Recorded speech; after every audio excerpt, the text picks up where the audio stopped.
Um, it turns out that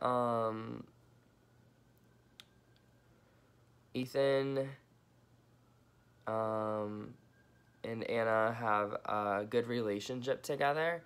Ethan's like a teenager and comes over and talks to Anna, and they kind of confide in each other.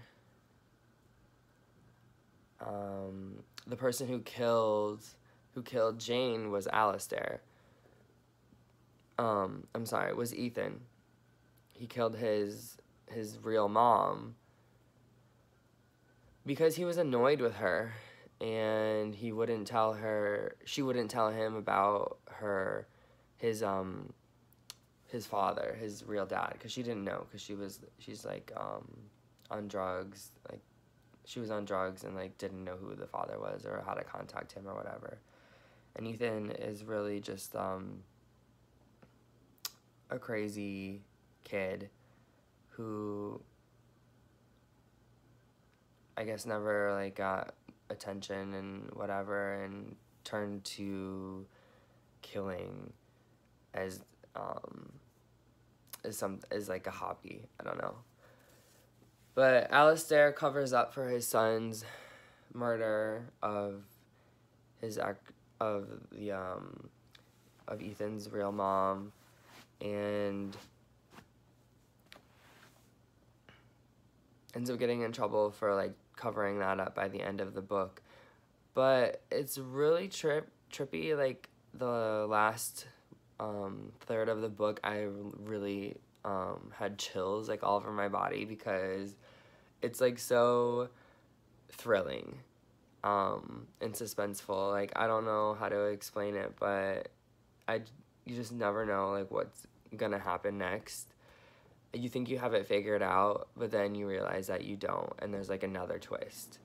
But it turns out that Ethan comes over and is like, has been spending time in Anna's house when she was sleeping, and he like made a key that she had, like he stole it and made a key and then brought it back without her even noticing, because like she's never there and never leaves anyway.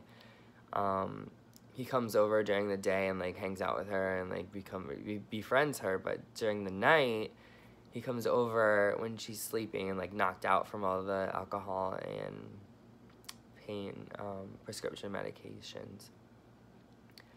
Anna has a cat, and I guess Ethan like hurt its paw like in the night because it would follow him around because he has allergies. When he came over, he was like, "How's your cat's paw?" And Anna was like, "Wait, how do you know that my cat's paw was like hurt?" And then she like starts to freak out and is like, "Oh my God, Ethan, what the hell is happening?" You know?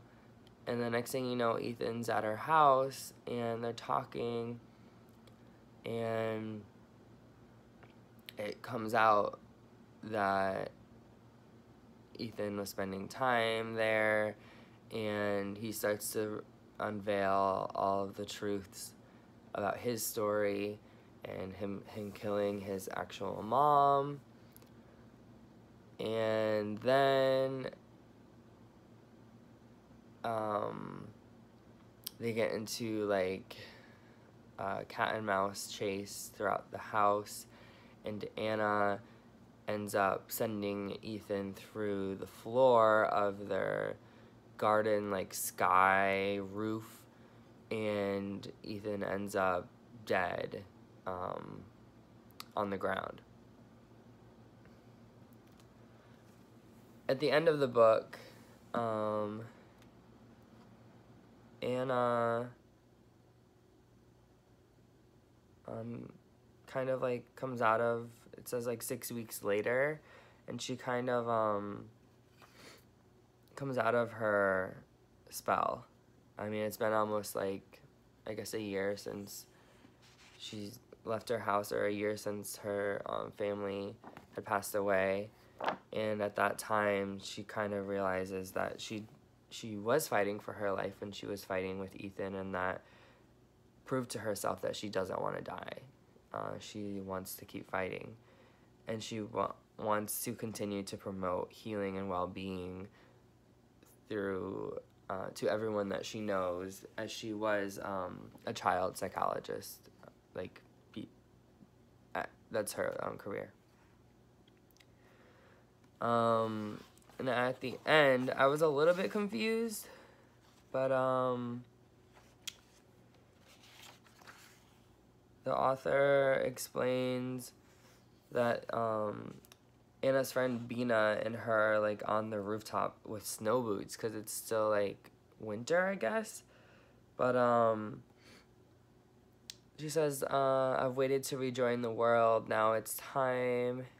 And Bina's leading her to the door, to the top of the stairs where the sunroof is. And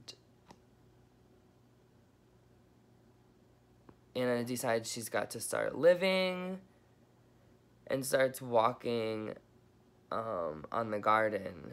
And she closes her eyes and then she opens them and steps into the light. And I guess that means that she is, like, moving on with her life and she's done being the woman in the window. I hope you enjoyed this book review. It's my first one, so I'm sorry if I'm a little bit scatterbrained. I'm gonna try to continue to do book reviews, and hopefully you will continue to enjoy them. Thank you.